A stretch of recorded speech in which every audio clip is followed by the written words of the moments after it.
नमस्कार साथियों, सर्वज्ञ हिंदी एकेडमी में आप लोगों का स्वागत है।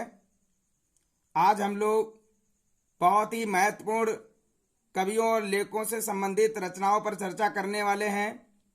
पूर्व वीडियो में भी हम लोगों ने महत्वपूर्ण रचनाओं पर चर्चा की थी और ये रचनाएं आज इतनी महत्वपूर्ण होने वाली हैं जो निश्चित रूप से आप जब एग्जाम देंगे तो इन रचनाओं में से आपको टीजीटी पीजीटी का कोई भी एग्जाम दें, इन रचनाओं में से आपको जरूर रचनाएं फंसेंगी। तो वीडियो को बगैर स्किप किए हुए आप वीडियो को पूरा देखिए और हमारे चैनल को अगर आप अभी तक सब्सक्राइब नहीं किए हैं तो चैनल को सब्सक्राइब करें, शेयर करें अपने साथियों के साथ में और लाइक करें। तो वीडियो को शुरू करते हैं। कुछ रचनाएं हैं जो राहो सांकृत्यायन की हैं, बहुत ही इंपॉर्टेंट हैं। ये अनुदित उपन्यास हैं, तो इन अनुदित उपन्यासों को आपको ध्यान रखना है कि ये अनुदित उपन्यास किसके हैं। तो पहला देखिएगा, शैतान की आंख। शैतान की आंख किसकी आंख साथियों? शैतान की आंख। किसकी आंख? शैतान की आंख। और फिर शैतान की आंख के बाद सोने की ढाल। सोने की ढाल। और तीसरी जो रचना है अनुदित उपन्यास है साथियों, बहुत ही इंपॉर्टेंट, विस्मृत के गर्भ में। विस्मृत के गर्भ में। ये तीनों रचनाएं जो हैं किसकी हैं? पंडित राहो सांकृत्यायन। राहो सांकृत्यायन की हैं साथियों। किसकी हैं? राहो सांकृत्यायन की हैं। तो शैतान की आंख किसकी आंख? शैतान की आंख। सोने की ढाल, विस्मृत के गर्भ में, राहो सांकृत्यायन। और ये जो है क्या है? अनुदित। अनुदित उपन्यास है साथियों। क्या है? अनुदित उपन्यास है। मैंने आपको बता दिया ये वीडियो आपके लिए बहुत ही महत्वपूर्ण होने वाला है। बहुत जबरदस्त रचनाएं मैं लाया हूं। निश्चित रूप से आपके टीजीटी पीजीटी में ये रचनाएं आएंगी। आप वीडियो को पूरा देखें और यदि ऐसी ही रचनाएं आपको चाहिए तो निश्चित रूप से हमारे वीडियो को सब्सक्राइब करें, चैनल को सब्सक्राइब करें, वीडियो को लाइक करें और साथ ही साथ बेल आइकॉन को अवश्य दबाएं ताकि हमारे नेक्स्ट वीडियो की जो नोटिफिकेशन है वो आपको समय से मिल जाए। अगली रचना देखिए, कामायनी भास। बहुत ही इंपॉर्टेंट, कामायनी भास। कौन सी रचना साथियों? कामायनी भास। कैसे याद करेंगे? कामायनी रचना, कामायनी एक ग्रंथ भी है और ये कहाँ रचा गया आपको ध्यान रखना है। कामायनी कहाँ रचा गया? द्वारिका में रचा गया। तो इससे आपको रिलेट करके याद कर सकेंगे, भूलेंगे नहीं। कामायनी कहाँ रचा गया? द्वारिका में रचा गया। तो कामायनी भास द्वारिका प्रसाद सक्सेना। द्वारिका प्रसाद सक्सेना।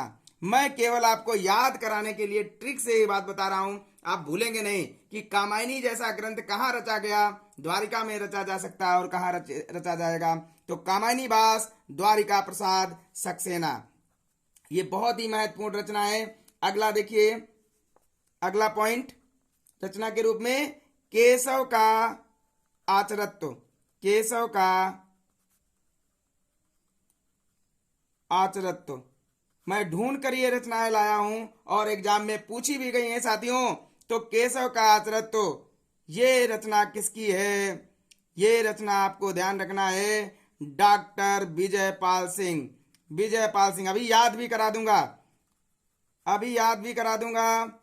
बहुत ही महत्वपूर्ण रचनाएं हैं। केशव का आचरत्व, जिसका केशव का आचरत्व, केशव का आचरत्व जो विजय प्राप्त कर लेगा उसका, उसके केस कैसे हो जाएंगे? आचार्य की तरीके से हो जाएंगे।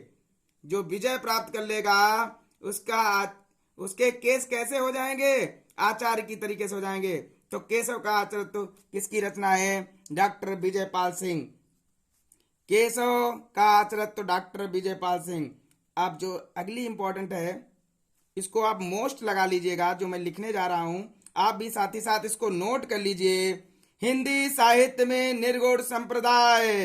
हिंदी साहित्य में बहुत ही इंपॉर्टेंट है। हिंदी साहित्य में निर्गुण संप्रदाय। हिंदी साहित्य में निर्गुण संप्रदाय। अब देखो भैया, निर्गुण संप्रदाय, निर्गुण कौन होगा? परशुराम, जिन्होंने पृथ्वी को क्षत्रिय विहीन कर दिया था, ऐसे परशुराम। ठीक है, तो उन्हीं के नाम पर ये जो लेखक हैं उनका नाम आपको ध्यान रखना है, परशुराम चतुर्वेदी। कौन हो जाएंगे? परशुराम चतुर्वेदी। हिंदी साहित्य में निर्गुण संप्रदाय, हिंदी साहित्य में निर्गुण संप्रदाय किसका साथियों? परशुराम चतुर्वेदी का। परशुराम जिनके हाथ में क्या रहता था? फरसा। अगला देखिए, उत्तर भारत की संत परंपरा, उत्तर भारत की संत परंपरा, उत्तर भारत की संत परंपरा। ये रचना देखिए, बहुत ही इंपॉर्टेंट। उत्तर भारत की संत परंपरा, उत्तर भारत की संत परंपरा किसकी रचना है साथियों? किसकी रचना है? उत्तर भारत की संत परंपरा परशुराम चतुर्वेदी। परशुराम चतुर्वेदी। उत्तर भारत की संत परंपरा रचना किसकी है? परशुराम चतुर्वेदी। संत कौन थे? परशुराम थे। संत कौन थे? परशुराम थे। थोड़ा यहाँ पे करेक्शन कर लीजिए। हिंदी साहित्य में निर्गुण संप्रदाय, ये कौन है? डॉक्टर पीताम्बर दत्त बड़थवाल, जिन्होंने श्याम सुंदर को जिनको श्याम सुंदर ने पीएचडी करवाई थी। इनको पीएचडी किसने करवाई थी? आपको ध्यान रखना है, पीताम्बर दत्त बड़थवाल को पीएचडी किसने कराई थी? श्याम सुंदर दास ने। तो हिंदी साहित्य में निर्गुण संप्रदाय, ये थोड़ा सा मिस्टेक हो गया, इसको सही कर लीजिए।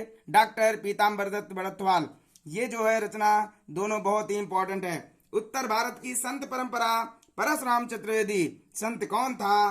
परशुराम थे। संत कौन था? परशुराम थे। तो हिंदी साहित्य में निर्गुण संप्रदाय की रचना किसकी है? डॉक्टर पीताम्बर दत्त बड़थवाल, जिनको डॉक्टर श्याम सुंदर दास ने जो है क्या कराया था? पीएचडी कराई थी। उत्तर भारत की संत परंपरा परशुराम चतुर्वेदी। फिर अगली रचना है हिंदी उपन्यास पर पाश्चात्य प्रभाव। कौन सी रचना है साथियों?